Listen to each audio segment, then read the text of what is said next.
اولا وقبل كل شيء معكم عبور بشعيد، عضو اللجنه التحضيريه لتاسيس فيدراليه فعاليه المجتمع المدني دار السلطان الفيدا.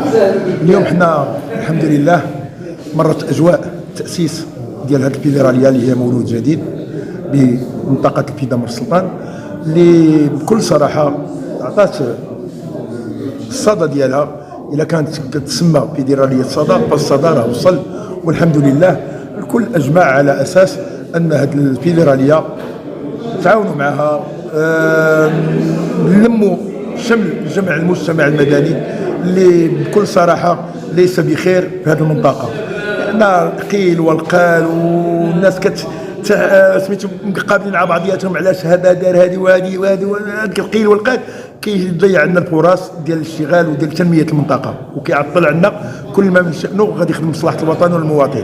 فلهذا كان بالاحرى على الاخوه اتفقوا على اساس انهم يكتلوا الجهود ديالهم ويجمعوا شمل وشتات المجتمع المدني في هذه الفيدراليه اللي هي بكل صراحه تاسست يوم 31 اكتوبر اللي هو يوم الثلاثاء و2023، واللي تم انتخاب السيد شعيب عبور اللي هو عبد ربيه باجماع الحضور.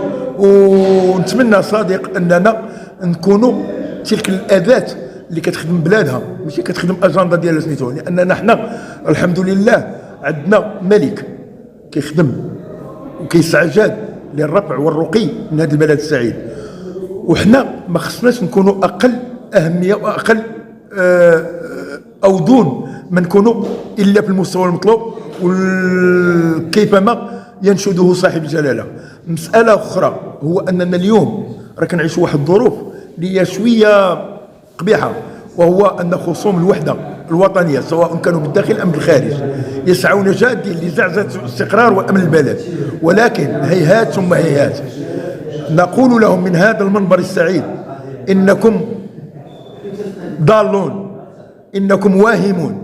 فالمغرب بكل ابنائه وبكل شبابه وبكل نسائه وبكل شيوخه كل مجندون وراء صاحب الجلاله من اجل الذود والدفاع على وحده البلاد من طنجه الى القويره.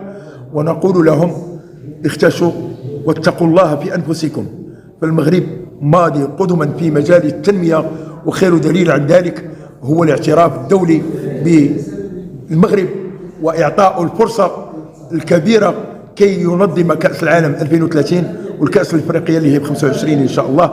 وهذا ان دل على شيء فانما يدل على مكانه المغرب، ونحن مع كل ما يصدره القصر ومحيطه من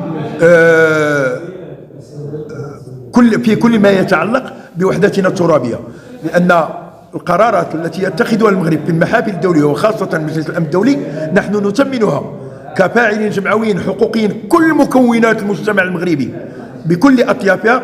نحن نساند القرارات التي يطبقها المغرب ويدافع عنها في كل المحافل الدوليه. اشكر لصاحبه بليس هذا المجهود اللي كتقوم به واللي دائما كتواكب المحطات تلو الاخرى.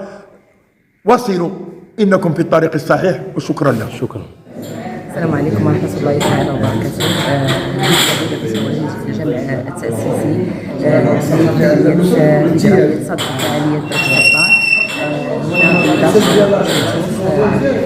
ما شاء الله التأسيسي في ظروف جد متميزة. نتمنوا لهذا المولود الجديد بمنطقة فيدا مر السلطان انه يكون واحد الاستحسان ديالو متميزة ان شاء الله، وتكون لها صدى كبير على مستوى ساكنة دار السلطان. شكرا. تفضل. حسن زعلوطي العام الانسان والتعايش الانساني. اليوم في هذا اليوم السعيد اللي حضرنا فيه مع السيد الرئيس سي عبد الرحيم اللي اختار الرئاسه ان شاء الله ديال الفيدراليه. احنا راه جد مسرورين، الرجل المناسب في المكان المناسب، وحنا كنشجعوه على هذا حيت عنده غيره على دار السلطان، وعنده غيره على ولاد الدرب، عنده غيره على الدراواش ومناضل كبير. وبصراحه كيتحرك في سيرتو الخير بزاف، كما شاهدتوا في هادشي بزاف قدام بزاف ديال الرحلات. ونتمنوا كاع بغينا نديرو ماشي غير بدر السلطان، بغينا كاع المغاربه يبقاو هاد الحنان، وتنطلب الله سبحانه وتعالى هاد الاموات اللي ماتوا في الزلزال الله يجد عليهم الرحمات، واللي مصابين الله يشافيهم، نطلبوا سيدنا الله ينصروا الله يشافيه لينا، هو اللي حامي حمى من اللوثين، نتمنوا ليه الشفاء العاجل والله يخليه لنا. وبصراحه احنا دائما مجندين وراء صاحب الجلاله. من الصحراء هنا احب من احب وكره من كره، وحنا غنموتوا على بلادنا باش ما بغاو. وشكرا.